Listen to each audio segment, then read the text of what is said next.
कल शुरू करना था, आपने कहा था कल करेंगे। ये एग्जाम्पल है। ये तो करना था। कल तो सर हमने वो एंट्रीज की थी कुछ लास्ट टाइम।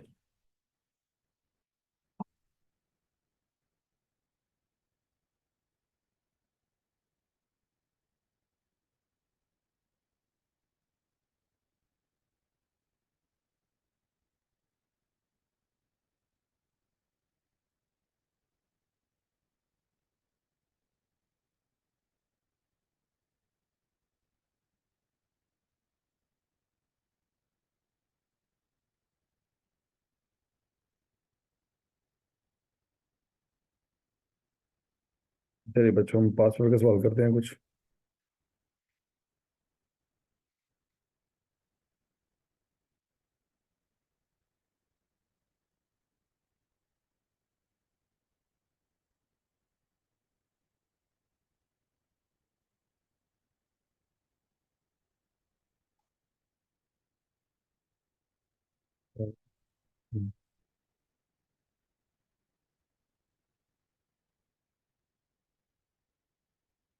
अच्छा जी, ये जाजिब लिमिट वाले सवाल हो गए थे ना सारे। जी सर।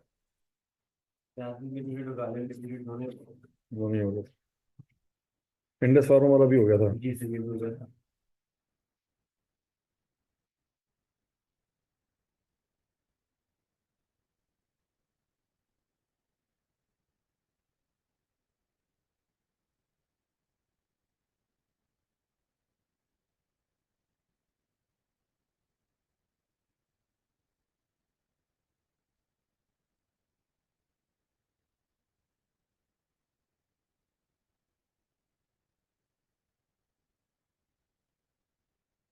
अच्छा जी बच्चों, हम पासवर्ड के सवाल देखते हैं।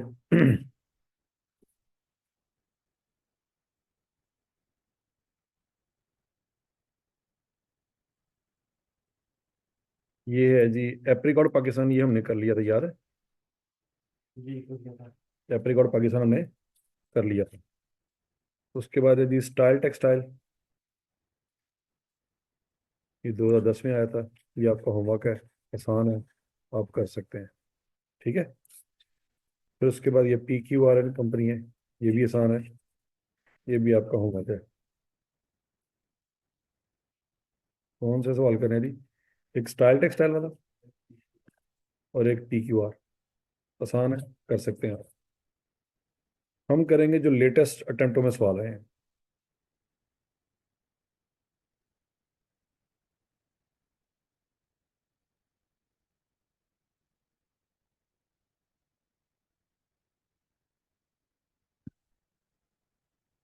बारबरी सीमेंट लिमिटेड, ये आइटम 2021 में सवाल आया था। जी। हो गया था। जी सर, गार्लिक वाला हो गया था। ठीक हो गया। अब क्वेश्चन नंबर 8 जी, जरमूने लिमिटेड, ये आइटम 22 में सवाल आया था। निकाल ले जरा, शाबाश। कितने नंबर का सवाल आया था जी? 8 नंबर का। वो कहता है जी 1 मार्च 2017। ऐसा निकालना क्या है जी? Compute the impairment loss. एंट्रियां नहीं मांगी उसने, इम्पेयरमेंट लॉस उसने कहा है। जैसे मर्जी करें, कोई फॉर्मेट नहीं है इसका, जैसे आपको समझ आता है वैसे। बस आपने इम्पेयरमेंट लॉस निकालना है, ऐसी है। If any, in the value of the plant to be recognise on 31 December 2021। मैंने आपको एक फॉर्मूला समझाया हुआ है, वो क्या है? पहली 3 लाइनें छोड़ दो। अच्छा। वर्किंग मतलब ऊपर सबसे पहले आएगी कैरिंग अमाउंट, नीचे आ जाएगी रिकवरेबल अमाउंट, और तीसरी लाइन पे आ जाएगा इम्पेयरमेंट लॉस अगर कोई है तो। ठीक हो गया। और चौथी लाइन में हम लिखेंगे the recoverable amount is higher of, फिर लेस कॉस्ट सेल और वैल्यू इन यूज। अच्छा जी, अब पढ़ते हैं सवाल। On 1 March 2017, Germone limited imported an automatic plant for 130 million. कितने का लिया था? द कमीशनिंग, कमीशनिंग का मतलब होता है इंस्टॉलेशन। कमीशनिंग का मतलब क्या होता है? Installation of the plant was completed on 1 January 2018 at a cost of 10 million. The economic life of the plant was estimated as 12 साल, and useful life of the plant was estimated at 8 साल। हमने इसको कितने साल use करना है? 8 साल की 12 साल? तो डेप्रिशिएट किस पे करेंगे? 8 पे करेंगे, 12 पे नहीं करेंगे। इकोनॉमिक लाइफ का मतलब होता है टोटल लाइफ। लेकिन पॉइंट ये है कि जरूरी नहीं है कि कोई कंपनी टोटल लाइफ इस्तेमाल करे। उसको पता है कि यार हम उतने साल इस्तेमाल करेंगे जितने साल वो सही चलता है।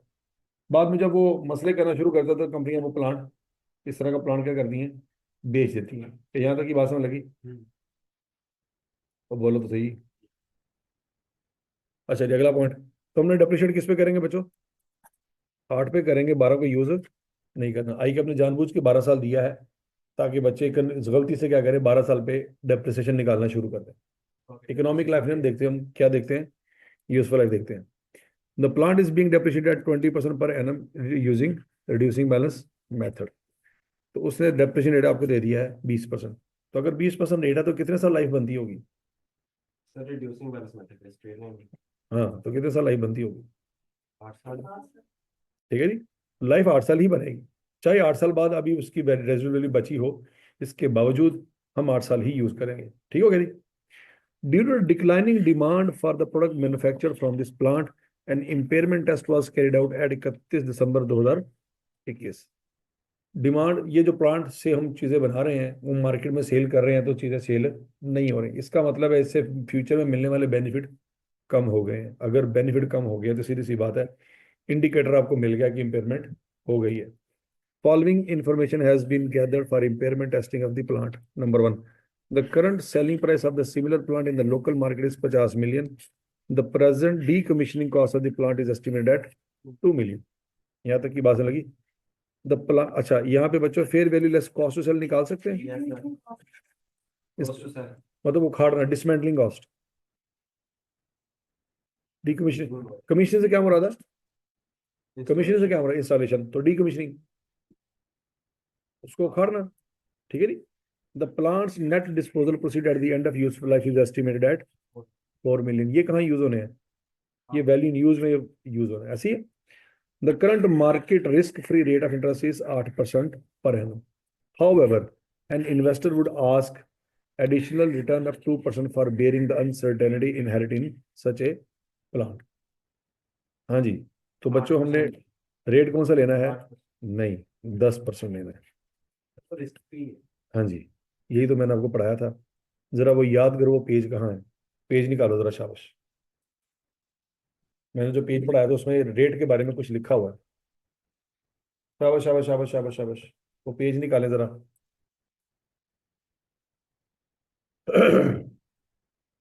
उस पेज पे जहाँ पे सारा कुछ लिखा हुआ था वो पेज निकालें। मैंने आपको कहा भी था कि अच्छी तरह से उसको पढ़ना है आपने, लेकिन नहीं पढ़ते आप। हाँ।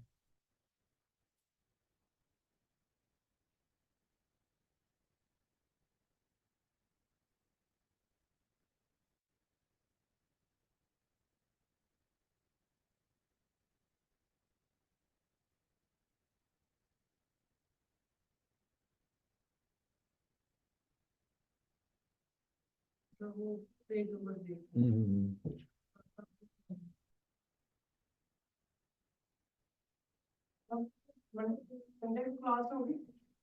मुझे अभी नहीं पता। सैटरडे को।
मिल गया?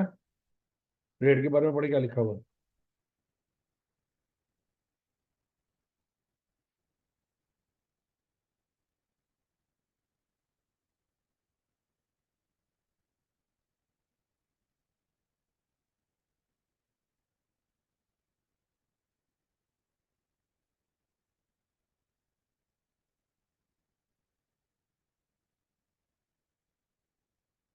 हाँ जी,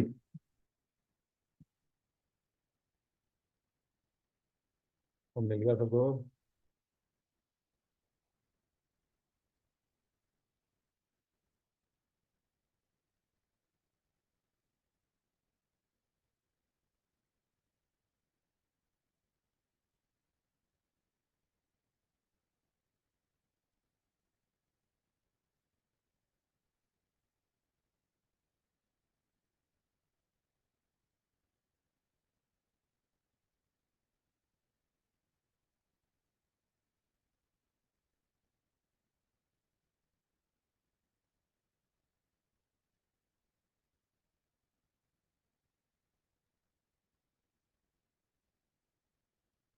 ठीक है जी।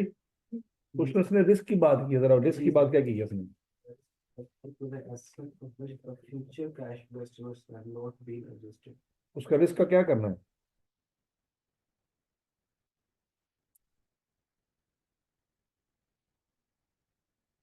और रिस्क का क्या करना है? नहीं करना adjust?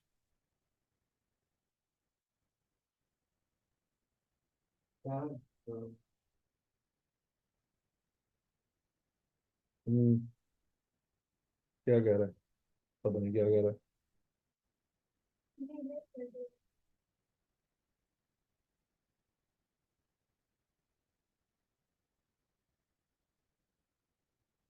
Time value of money लेनी है और वो रिस्क भी लेना है जो फ्यूचर में भी एडजस्ट नहीं हुआ। नहीं हुआ, ऐसी ठीक है। है, this is specific to the asset for which the future cash flow estimates have not been adjusted. तो रिस्क लेना है कि नहीं लेना है। लेना है? तो यही बात आई कि आपके एग्जामिनर ने पढ़ी ध्यान से, और उसने ये दो बातें की कि ये रिस्क फ्री रेट है। और रिस्क कितना है? तो रेट जो हमने यूज करना है वो 10% करना है। समझ आइए जी। तो थोड़ी थोड़ी बारीकियां हैं, इसका मतलब वो सफा अभी तक आपने सही तरह पढ़ा नहीं है। अगर वो सफा सही तरह पढ़ा होता तो पता होता कि ये 2% भी शामिल होगा। ध्यान नाल अभी भी उस सफे में बहुत कुछ लिखा हुआ है जो आपको तो नजर नहीं आ रहा। अगले पेपर में एग्जामिनर ने वो ध्यान से पढ़ के सवाल बना देना है।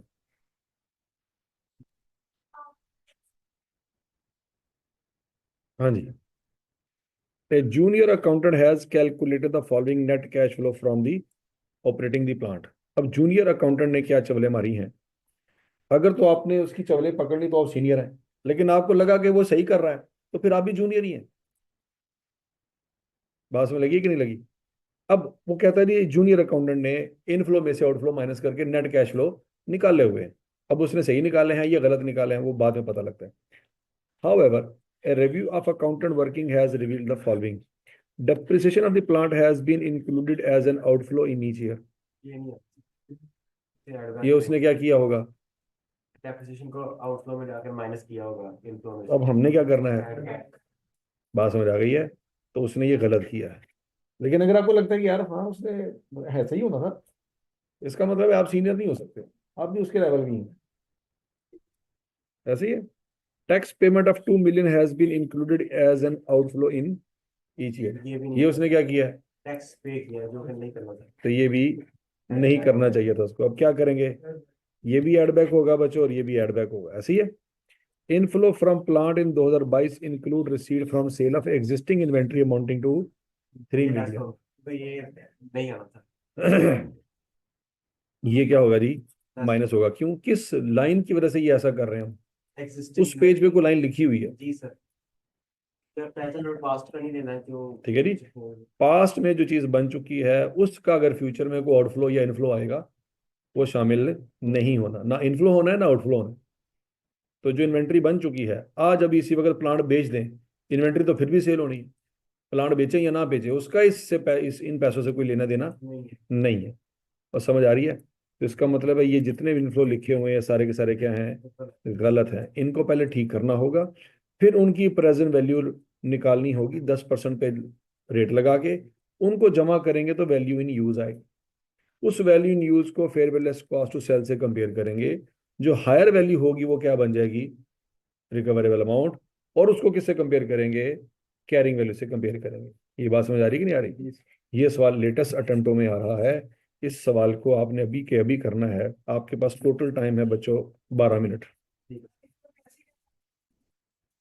चलिए एडजस्ट करेंगे वर्किंग। हाँ जी वर्किंग हुई। हाँ जी वलीद में बिल्कुल ठीक कर रहे हो। चलो भाई करो शाबाश।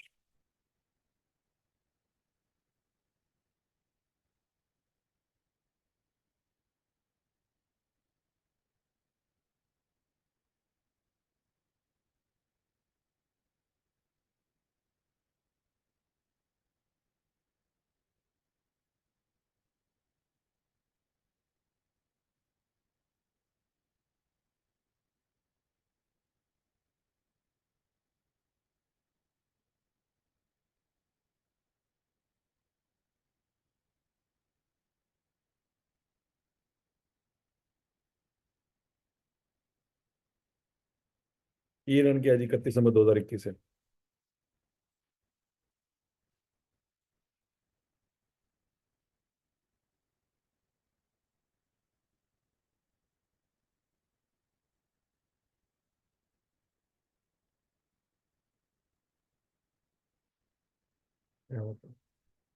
Depreciation of the plant has been included as an outflow in each year.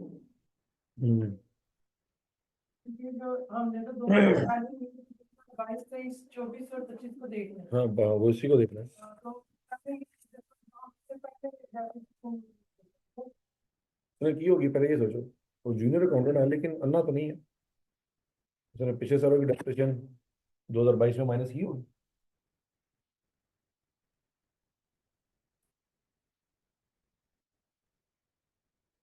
बोलो तो सही।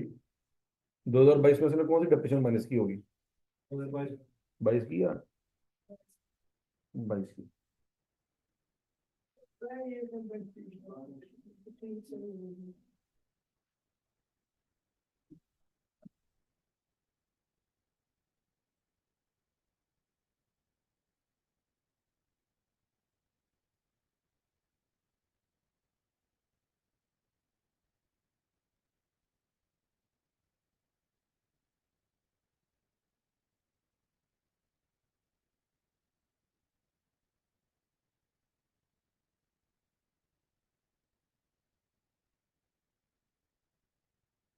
हो गया जी। देख लो फिर सोच लो। चलो जी लगा लो टाइम लगा लो शाबाश।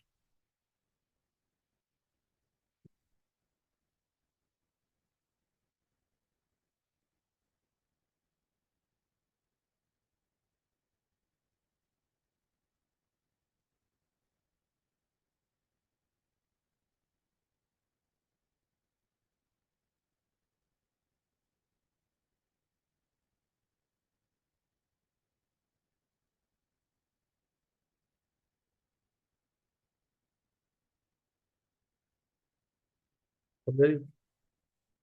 चलो जी देखते हैं जी। फाइनल आंसर तो यही है कि 3.88 का इम्पेयरमेंट लॉस आया। वेरी गुड शाबाश शाबाश शाबाश। चलो अब आगे देखते हैं। Recoverable amount is higher fair less cost sell. Fair less cost sell बच्चों क्या है जी? 48। कैसे? 50 ये था, 2 मिलियन ये था, तो 50 माइनस 2 48। ये तो सीधा सीधा आपको समझ आ गया। अच्छा अब अगर 48 आपकी, सिंपल सा पॉइंट था कि 48 की वैल्यू अगर आपकी कैरिंग वैल्यू से ज्यादा होती तो वैल्यू न्यूज निकालते ही ना। ठीक हो गया, क्योंकि इंपेयरमेंट होनी कोई नहीं थी। अब चूंकि 48 जो है वो आपकी कैरिंग वैल्यू से नीचे है, अब हमें क्या करना पड़ेगा? वैल्यू न्यूज निकालनी पड़ेगी। अब उसकी वर्किंग करते हैं। वैल्यू न्यूज की बच्चों वर्किंग जो है वो 22, 23, 24 और 25 की होनी ऐसी है। अच्छा जो आपको सवाल में इनफ्लो गिवन है वो इनकरेक्ट है। सबसे पहले तो वो लिखेंगे 11, 7, 3, 1।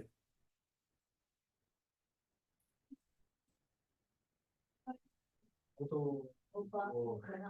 चलो कंपैरेटिव्स की बात कर रही है वो जो हम बताते थे। की बनेगा इसको हम की बनेगा। मैंने एक दफा बताया था कि आपको इस वक्त पानी पीना चाहिए कितने बजे? 12 बजे।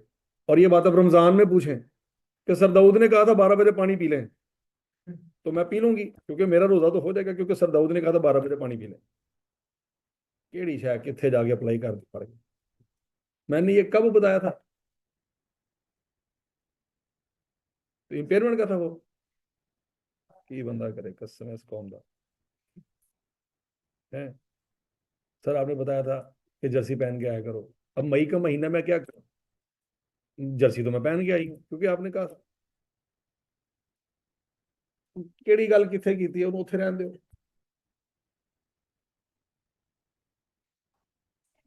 और टॉपिक कौन सा था? इम्पेयरमेंट का।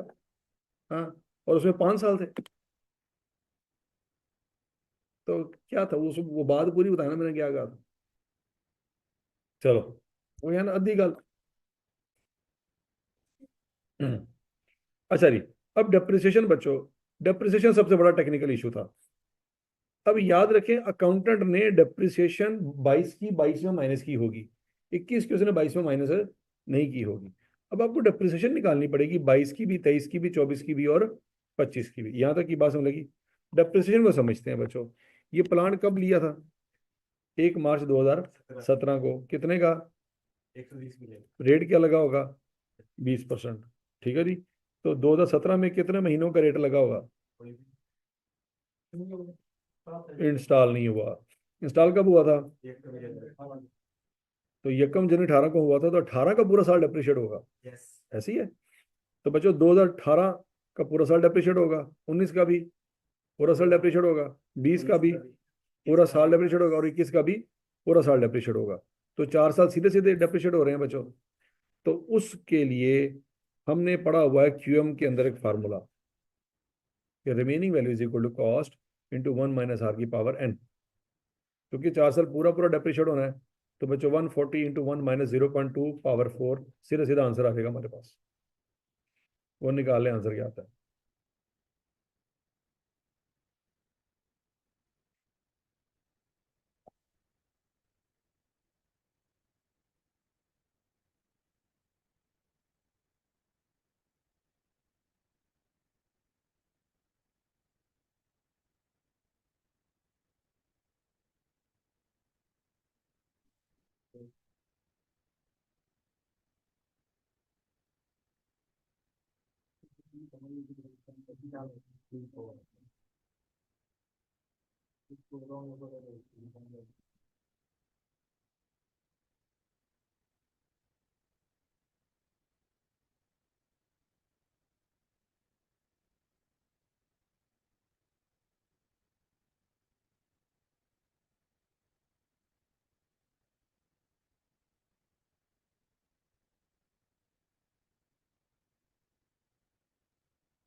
कॉस्ट कितनी थी बच्चों? 140। रेट था 20%, पूरे 4 साल डेप्रिशिएट हुआ है, तो आंसर क्या आ जाएगा बच्चों? 57.344। ठीक हो गया जी। अब बच्चों 2022 की जो डेप्रिसिएशन निकाली होगी उसने, वो इसका 20% लिया होगा सीधा सीधा। कितना आया होगा आंसर? 11 पॉइंट, चलो 7.468।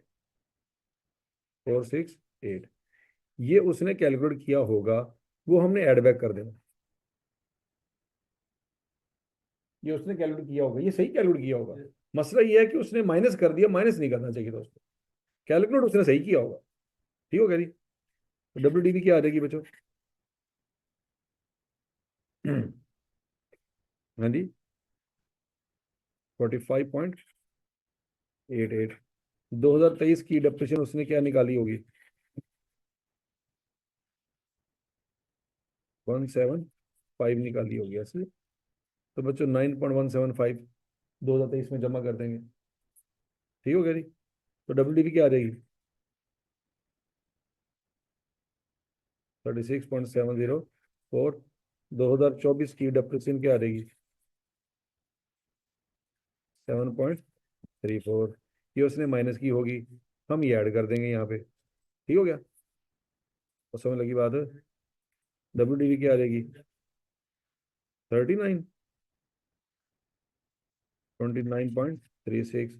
तो 2025 की डेप्रिसिएशन उसने क्या चार्ज की होगी? 5.872। ठीक हो गई। तो बच्चों 5.872 यहाँ पे ऐड बैक करते हैं। ये उसने जो माइनस किया होगा वो हम ऐड बैक कर रहे हैं। ये डेप्रिसिएशन समझ आ गई? अच्छा, फिर उसने कहा उसने टैक्स भी माइनस किया था। तो टैक्स हर साल का कितना है? ये उसने खुद ही बता दिया सवाल में, 2 मिलियन, तो 2 मिलियन ऐड कर देंगे। फिर उसने बताया था कि भाई एग्जिस्टिंग इन्वेंट्री उसने 3 मिलियन की बेची, तो क्या 2025 में बेची होगी, तो 2022 में बेची होगी, तो 2022 में उसको माइनस कर देंगे। ठीक हो गया। अगला पॉइंट, इसको जब वो डिस्पोज ऑफ करेगा डिस्पोज करने के बाद कितने पैसे मिलेंगे? 4 4 मिलियन। कहाँ लिखा है? वो ऊपर लिखा है सर। थर्ड पार्ट में सेकंड सेकंड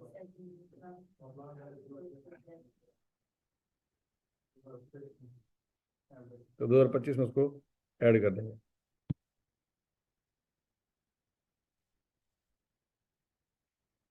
ठीक है जी। अच्छा, क्या ये उसने 4 नहीं ऐड किया होगा इसमें, सवाल है।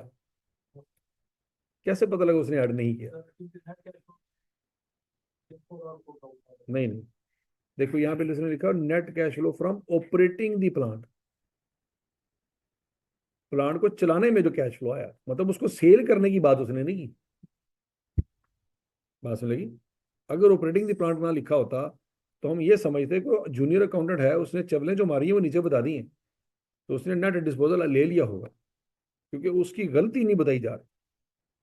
तो जिस चीज के बारे में क्वेश्चन साइलेंट है, अज्यूम करेंगे उसने वो सही किया होगा। नहीं बात समझ लगी? ठीक है।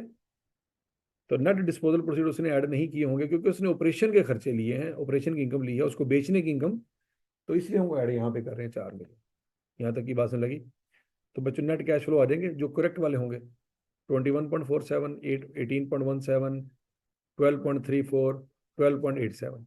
फिर उसके ऊपर बच्चों रेट जो लगाएंगे वो कौन सा लगेगा? 10% लगेगा। ये 10% क्यों लगा, ये बात समझ आ गई है? वो रिस्क भी शामिल करना है आपने। ठीक है जी। तो 0.9091 ये फैक्टर निकल आएंगे, उससे मल्टीप्लाई कर देंगे, तो वैल्यू न्यूज आ जाएगी आपकी 43.53.46। फ्री ना होता तो हम 8% देते। हाँ, अगर 2% इसकी बात ना करता सेपरेटली, तो 8% दिया हो तो 8% ले लेते। ठीक हो गया जी। तो वैल्यू न्यूज क्या आती है बच्चों? 53.46। 12.87 को अगर 0.683 से मल्टीप्लाई करें तो 8.8 आता है। यस नहीं, यस सर, 8.8 दिया था सर। तो एक काम हो गया, 8.8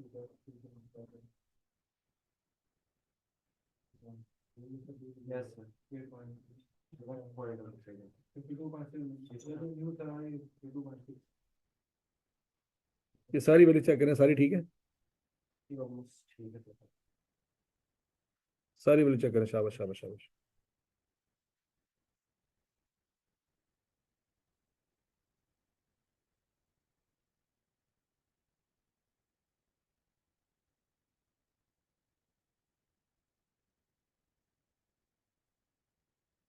एट पॉइंट सेवन है यहाँ पे।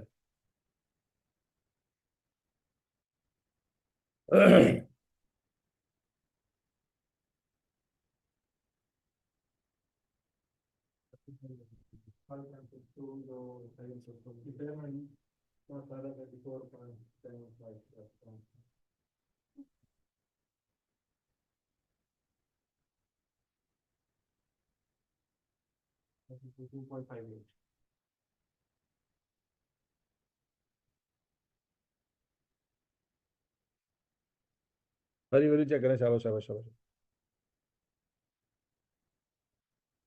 लॉस आ गया था 4.76 4.56।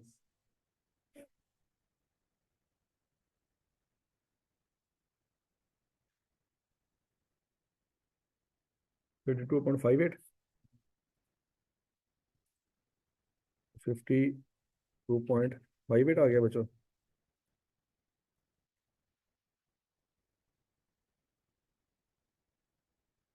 तो 57.34 से कंपेयर करेंगे। 4.76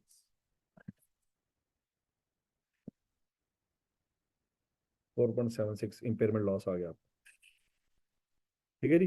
तो जो फॉर्मेट हमने बनाया था ये उसी फॉर्मेट से हो गया कि नहीं हो गया? वेरी गुड क्वेश्चन, बहुत अच्छा तुम्हारा बात, क्या बात है माशाल्लाह।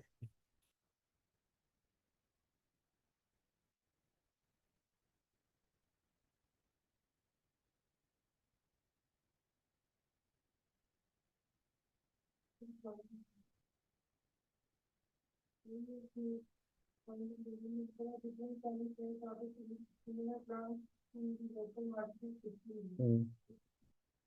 फिर वैल्यू यही है। 50 मिलियन को लेके डेप्रिसिएशन पहले तो ये कौन रिवैल्यूएशन मॉडल थोड़ी है। रिवैल्यूएशन मॉडल तो फिर ऐसा करते अगर रिवैल्यूएशन मॉडल होता तो फिर फेयर वैल्यू को ले रहे होते ना। ये तो कॉस्ट मॉडल है। क्या रिवैल्यूएशन मॉडल बताया होगा। हैं। रिवैल्यूएशन मॉडल होगा तो वो मेंशन होगा, कॉस्ट मॉडल के लिए मेंशन करना जरूरी नहीं है। और समझ आ गई बात। कितने नंबर का सवाल था जी ये। 8। 8 नंबर का। अब अगला सवाल आ गया जी, सुमेरियन लिमिटेड कब आया था। स्प्रिंग 23 में आया। कितने नंबर का है जी, ये नहीं बताया हुआ। अच्छा जी, on 1 July 2019 Sumerian limited purchase a manufacturing plant for 570 मिलियन। कितने का लिया था जी, 570 मिलियन का। The plant is being depreciated at rate of 15% per annum using reducing balance method. On 31 December 2021 the remaining life of the plant was estimated at 4 years resulting in an increase of 5% in depreciation rate. अच्छा जी, इसका मतलब ये है कि भाई estimate भी change हो रहा है सवाल में। पिछले साल डेप्रिसिएशन रेट कुछ और था, इस साल डेप्रिसिएशन रेट कुछ और है। कब हुआ जी चेंज ये, एक बात समझ लग गई है। इसका मतलब ये हुआ बच्चों कि रेट फिर 20% हो जाएगा। कितना हो जाएगा। 20%। अच्छा जी, अब यहाँ पे एक पंगा आ गया। पंगा ये आ गया कि क्या 2021 में डेप्रिसिएशन 15% लगी होगी कि 20%।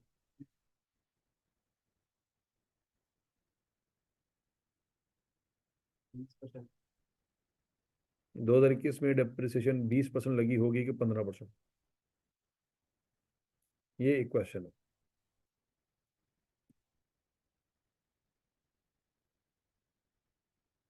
जैसे भी साल में टिकट तरफ हाँ, लेकिन ये एस्टिमेट साल के एंड पे चेंज हुआ है, तो साल के एंड में पहुंच चुके होंगे।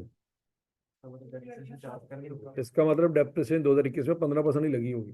तो या ये 5% सवाल हम वो सवाल में कर चुके थे, वो सुकी लिमिटेड याद है यस सर। कि अगर अंदाजा साल के एंड पे चेंज हुआ है तो वो इस साल में अप्लाई नहीं होगा, वो अगले साल में अप्लाई होगा।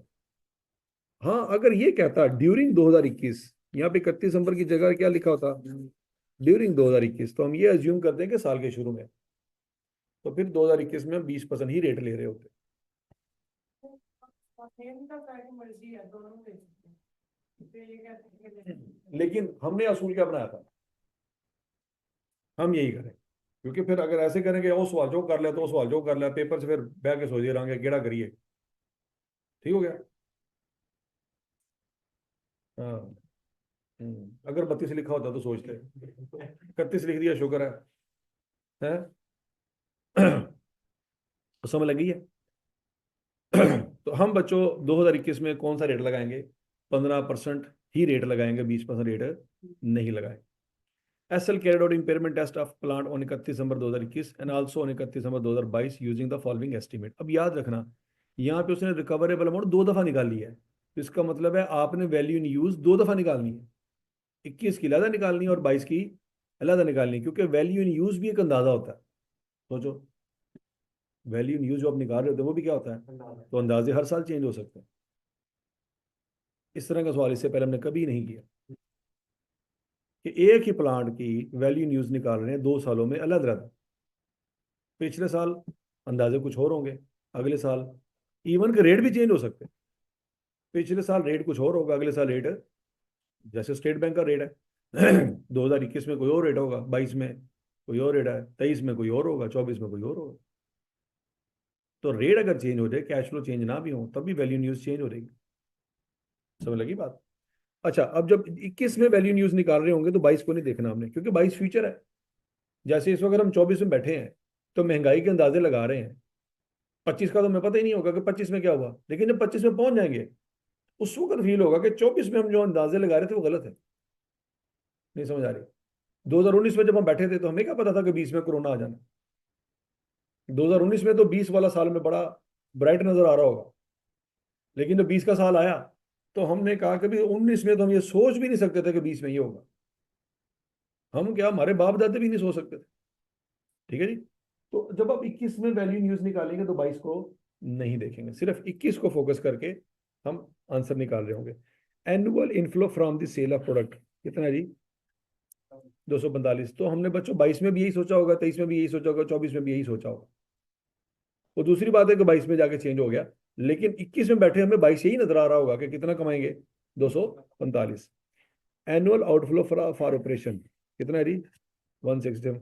Annual interest on loan obtain for plant acquisition, हाँ जी, इंटरेस्ट आएगा? नहीं आएगा, ये उसी पेज पे लिखा हुआ। Yes sir. Net sale proceed at the end of useful life in current condition. ठीक है जी। Additional sale proceed at the end of useful life if plant is modified at the cost of 50 million. Modify कर दिए, ये नहीं है modify कर सकते मॉडिफिकेशन। तो 125 आएगा? नहीं सर, 125 नहीं आना चाहिए, 75। करंट कंडीशन का मतलब ये भी तो हो सकता है कि वो 21 की भी बात कर रहा है, क्योंकि 21 और 22 दोनों इकट्ठे बॉक्स में नहीं। नहीं नहीं, बेसिकली क्या कह रहा है कि 21 में बैठ के हम सोच रहे थे कि जब इसको हम एंड पे बेचेंगे तो कितने का सेल होगा। तो ये बेसिकली क्या है, ये नेट डिस्पोजल प्रोसीड्स है, ये fair value less cost of sale नहीं है। क्यों? उसने ये नहीं कहा कि 21 में बेचेंगे, उसने क्या कहा है, eight the end of useful life, जब उसकी लाइफ ही खत्म हो चुकी होगी। तो 21 में तो लाइफ खत्म नहीं हुई। नहीं बात समझी? जी देखो फर्स्ट हमने एक मोबाइल परचेज किया है आज, हमें पता है कि हम 5 साल बाद इसको बेचेंगे, तो हम ये 5 साल बाद उतने का तो नहीं सेल होगा जितने का आज सेल हो रहा है, लेकिन अंदाजा तो 5 साल बाद का आज ही लगा रहे हैं ना। ये कौन सा 5 साल बाद जाके अंदाजा लगा रहे हैं, अंदाजा तो आज ही लग रहा है। तो 21 में हमें लगा था कि हम जो अब जब इसको यूजफुल लाइफ के एंड पे बेचेंगे तो कितने का सेल हो जाएगा, 42 का। 142 का। तो ये क्या है, ये क्या ये fair value less cost sell है? तो नहीं, ये fair value less cost sell नहीं है। इसको fair value less cost sell तो होती है कि आज अब इसी वक्त बेचो। ये तो वो कह रहा है eight the end of useful life. तो जब उसकी यूजफुल लाइफ ही खत्म हो चुकी है तो आप कबाड़ी को बेच रहे होंगे ना। हाँ जी, लेंगे डेफिनेटली। वैल्यू न्यूज में क्या क्या चीजें आती हैं वाला। करंट कंडीशन का मतलब ये है कि अगर एक फ्लोर था उसमें 4 कमरे थे तो इसी हालत में बेचेंगे ना, 8 कमरे बना के थोड़ी बेचेंगे। मॉडिफिकेशन करता है। हाँ जी। Current fair value less cost वो नीचे चीजें उसने दी हुई है, वो कितनी है, 300। Applicable discount rate 12%। अच्छा, सोच समय के जवाब देना बच्चों। इस वक्त आप किस साल में बैठे हुए हैं? हाँ जी, हम 21 का सोच रहे हैं। तो जब 21 में बैठे हुए हैं तो हमारी रिमेनिंग लाइफ कितनी होगी? 4 साल। रिमेनिंग लाइफ कितनी होगी? 4 साल। 4 साल। तो जब हम 21 में बैठे हैं ना तो 22, 23, 24 और 25, ये हमने 4 साल लेने हैं। क्योंकि 21 तो करंट ईयर है, क्योंकि हम खुद 21 में बैठे हुए हैं। तो करंट ईयर के पैसे नहीं लेने हमने, करंट ईयर गुजर गया, क्योंकि हम 21 के एंड में बैठे हुए हैं, 21 की जनवरी में नहीं बैठे हुए। तो 22 फ्यूचर होगा, 23 भी फ्यूचर है, 24 भी फ्यूचर और 25 भी फ्यूचर है। यहां तक की बात सुन लगी? जी सर। तो पहले बच्चों 2021 की वैल्यू न्यूज निकालें, जल्दी करें शाबाश। इसमें 4 साल आएंगे। 2021 में कितने साल आएंगे? 4 साल। लेकिन जब आप 2022 की कैलकुलेशन कर रहे होंगे 3 साल है। उसमें 3 साल लेने हैं, क्योंकि 1 साल मजीद गुजर चुका हो। ठीक है जी। तो पहले 21 की कैलकुलेशन करें शाबाश।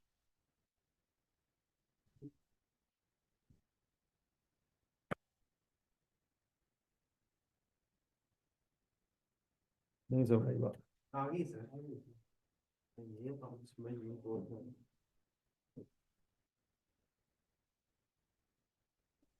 ये सवाल कब आया था जी? हो गया जी। सवाल कौन सा जी? Sumerian, Sumerian limit. अच्छा जी। अब बच्चों देखो, इस सवाल में क्या उसने इम्पेयरमेंट लॉस मांगा है? उसने इम्पेयरमेंट लॉस नहीं मांगा। अगर इम्पेयरमेंट लॉस मांगा होता तो हम ऊपर 3 लाइनें छोड़ देते, लेकिन उसने तो इम्पेयरमेंट लॉस मांगा ही नहीं। नहीं समझ लगी बात? इम्पेयरमेंट लॉस मांगा होता, हम सबसे ऊपर लिखते कैरिंग अमाउंट, नीचे लिखते रिकवरेबल अमाउंट, फिर इम्पेयरमेंट लॉस इफ एनी अगर आ रहा होता तो लिख लेते थे। उसने तो इम्पेयरमेंट लॉस नहीं मांगा, उसने मांगी कैरिंग अमाउंट निकालो। तो कैरिंग अमाउंट की सीधी सीधी वर्किंग करेंगे। अच्छा जी, कॉस्ट तो यूज होगी ना, अभी बताता हूँ, अभी खैर वो वैल्यू यूज इस्तेमाल होगी, वो वर्किंग आपने अगर कर लिया तो अच्छी बात है। लेकिन उसने वैल्यू न्यूज मांगी नहीं है, क्या सवाल में उसने वैल्यू न्यूज मांगी है? नहीं। तो जो वैल्यू न्यूज आप निकाल के बैठे हैं वो वर्किंग में करनी है आपने, वो पेज नंबर 2 में आपने करनी है, मेन पेज पे आपने वो नहीं करनी। अच्छा जी, अगला पॉइंट, ये प्लांट कितने का लिया था? 570 मिलियन का। कब लिया था?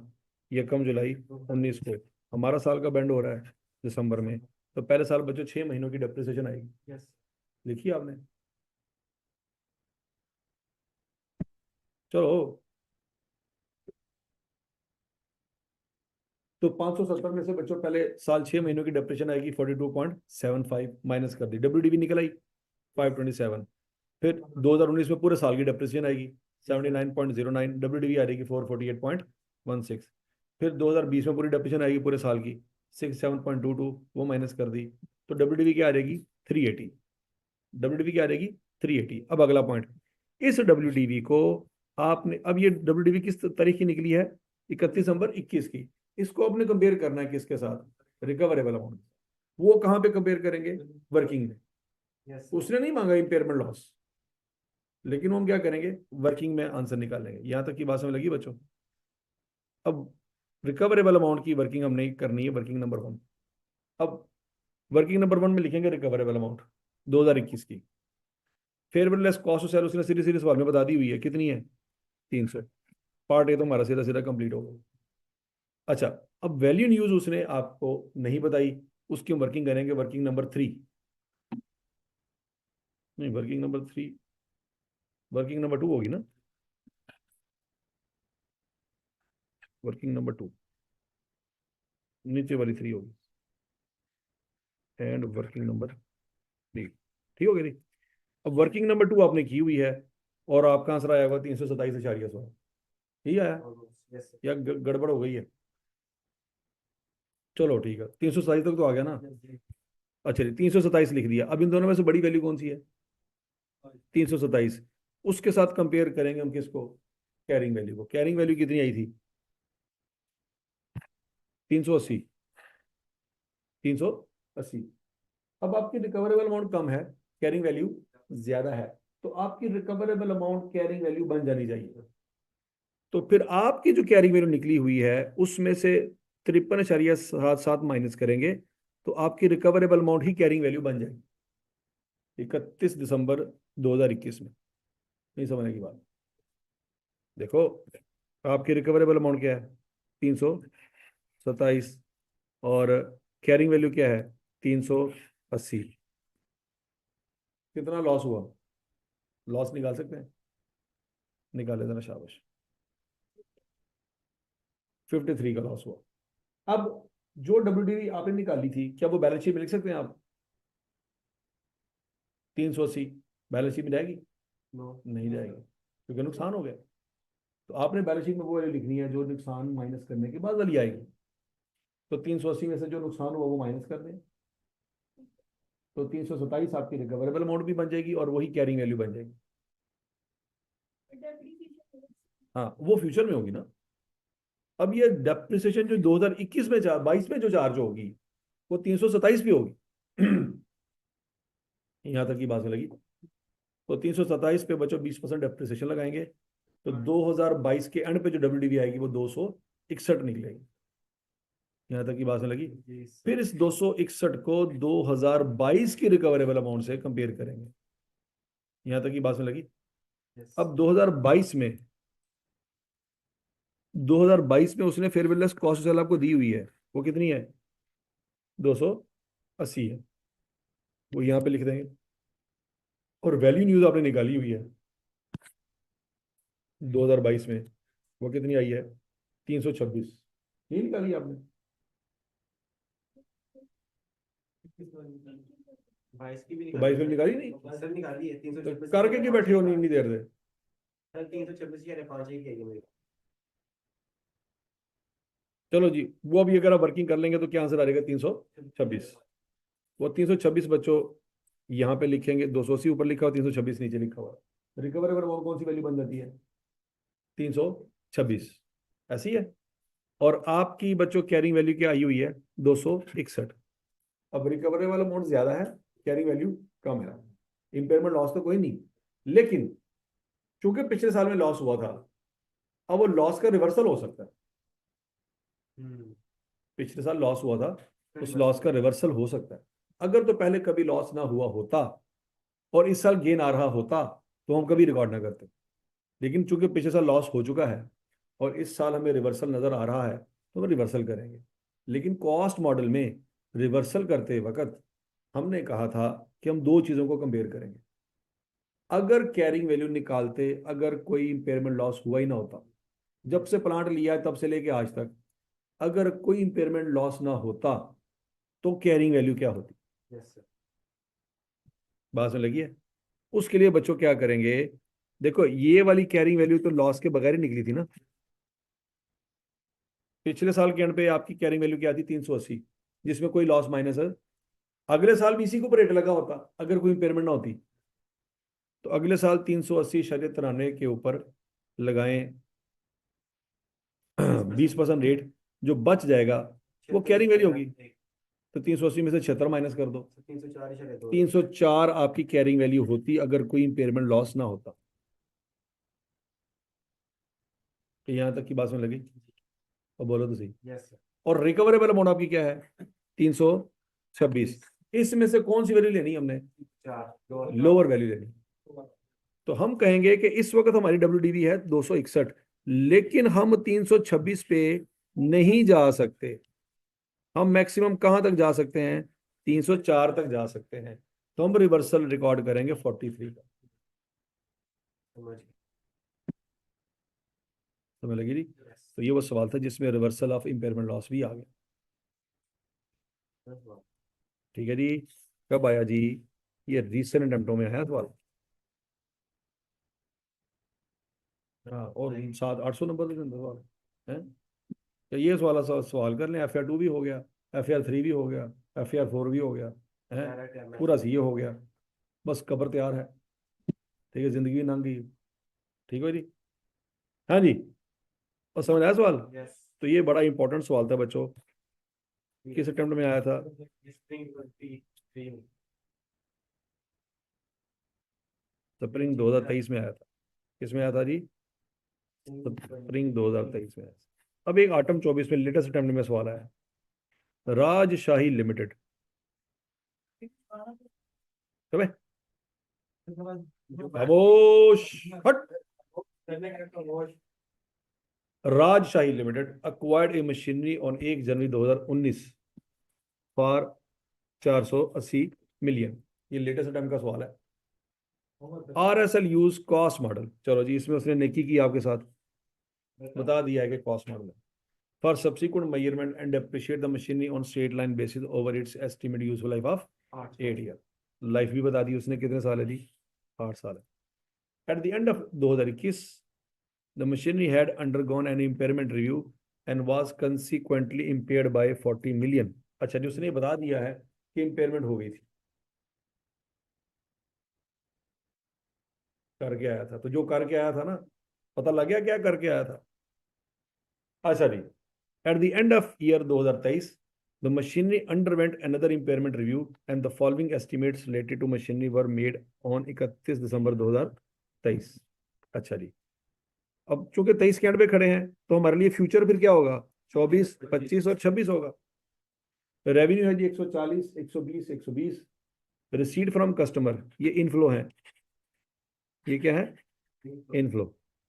और रेवेन्यू भी इनकम होती है आपकी। अब 140 लेना है कि 122 लेना है? हाँ जी, तू की करके आया ऐसे है? हाँ जी, दसे जरा। एक रेवेन्यू इनफ्लो के तौर पे लेना है कि कस्टमर से जो पैसे मिले वो इनफ्लो के तौर पे लेना है?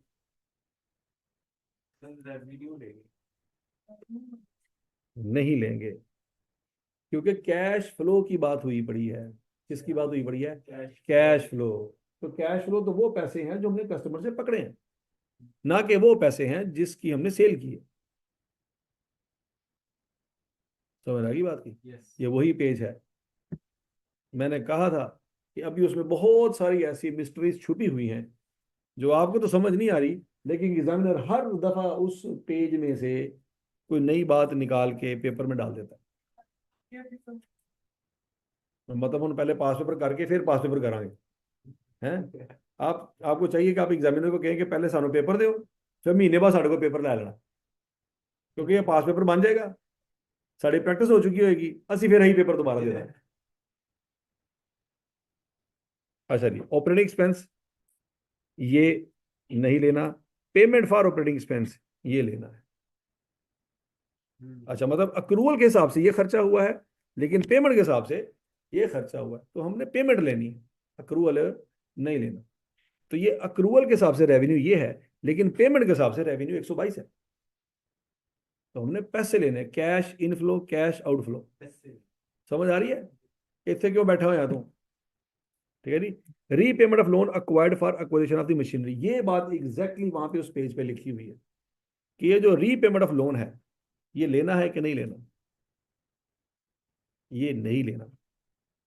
लोन अगर आपने किसी प्लांट के लिए लिया है, IS 23 के मुताबिक उसकी बोरिंग कॉस्ट शायद उसमें ऐड हो जाएगी, लेकिन वैल्यू न्यूज कैलकुलेट करते वक्त ये पैसे नहीं लेने। इंटरेस्ट तो आपको वैसे ही पता नहीं लेना। कंफ्यूज करने के लिए दिया गया। हाँ जी, इंटरेस्ट तो आपको वैसे ही पता है नहीं लेना, तो इसलिए कुछ लेजेंड ऐसे होंगे उनको पता होगा यार इंटरेस्ट से नहीं लेना, लेकिन यह बंदा है जिन्होंने कहा इंटरेस्ट तो पढ़ा हमने अच्छी तरह से कि इंटरेस्ट तो नहीं लेना, लोन के बारे में कुछ नहीं पढ़ा तो लिहाजा लोन माइनस कर देते। नहीं, 23 कितने आ गया? ये वही लेजेंड्स, ये जो आई के अपने साइड पे कर रहे हैं ना, ये वही लेजेंड्स हैं जो आइडेंटिफाई हो रहे हैं, है ना? सही बात है। एक ही पेज में पंजाबी भी है, उर्दू भी है, पश्तो भी है, सिंधी भी है, सराइकी भी है, अंग्रेजी भी है ना? हाँ, क्या है? The machinery can be sold in its current condition for net proceed of 135 million. ये बात समझ आ रही है वो क्यों बार बार लफ्ज इस्तेमाल कर रहा है? क्योंकि एग्जामिनर वो पेज पढ़ के सवाल बना रहा है। However, this amount is expected to decrease by 45 million with the passing of each year. तो बच्चों ये बेसिकली वो क्या कर रहा है उसने आज आपको फेयर वैल्यू भी बता दी, और यहां से उसने आपको डिस्पोजल प्रोसीड का भी आइडिया दे दिया कि जब लाइफ के एंड पे जाके अब इसको बेचेंगे उस वक्त आपको कितने पैसे मिलेंगे। 135 आज इसी हालत में बेचेंगे तो ये फेयर वैल्यू है, लेकिन हमें तो चाहिए स्क्रैप वैल्यू। तो स्क्रैप वैल्यू का था इसी से निकालनी है आपने, जीरो हो जाएगी। जीरो हो जाएगी। जी सर। कितने साल माइनस किए थे तुम? 3।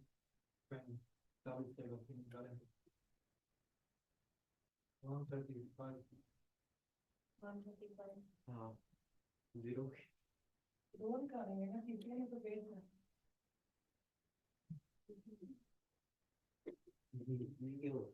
देखो ना, ये 31 नवंबर 23 के एंड पे है। किसी को माइनस करेंगे, किसी को तो डिस्पोज कर देंगे। 90 माइनस करेंगे। 24 का साल गुजरेगा, 25 का साल गुजरेगा, नहीं 26 का भी तो गुजरेगा ना।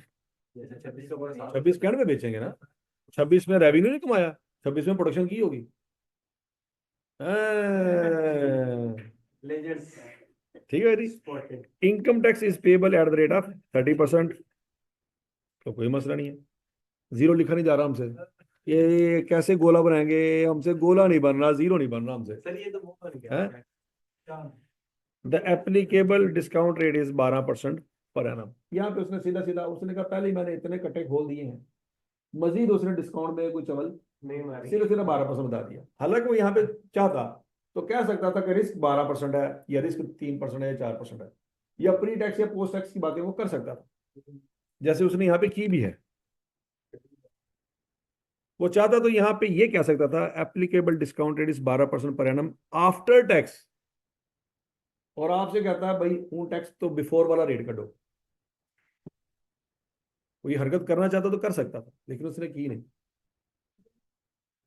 हाँ, अब मैं बनाया होता ना तो जरा तो भी पहुंचे, ऐसे भी नहीं पहुंच रहा। Compute the impairment loss if any in the value of machinery to be recognised on 31 December 2023। अब चूंकि उसने लॉस मांग लिया है, कैरिंग अमाउंट नहीं मांगी, मैं बनाऊं? ठीक हो गया, ठीक हो गया। हाँ, एफआईआर बना आपने 2033 में जाके सोचने का प्लान किया हुआ है ना, 33 क्योंकि मेरे सवाल बनाते बनाते टाइम तो लग ही जाना ना फिर। ये 33 कहीं सुना सुना था। हाँ, ठीक हो गया जी। अब चूंकि उसने मांगा इम्पेयरमेंट लॉस, तो वही 3 लाइनें, कौन सी वाला? WDV WDV, recoverable amount, impairment loss if any, और बाकी सारी वर्किंग नीचे के। ठीक है जी। तो ये सवाल आपने करना है, तो तू जरा अपना मेमोरीज रिफ्रेश कर जरा घर जाके कि तू की कीता सी। ठीक है जी बच्चों, जी सर। ये राजशाही लिमिटेड, ये सवाल अपने घर जाके ट्राई करना है।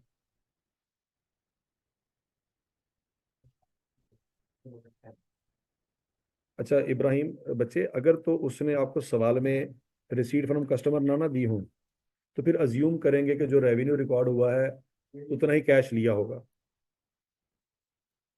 इब्राहिम ये बात समझ आ गई है?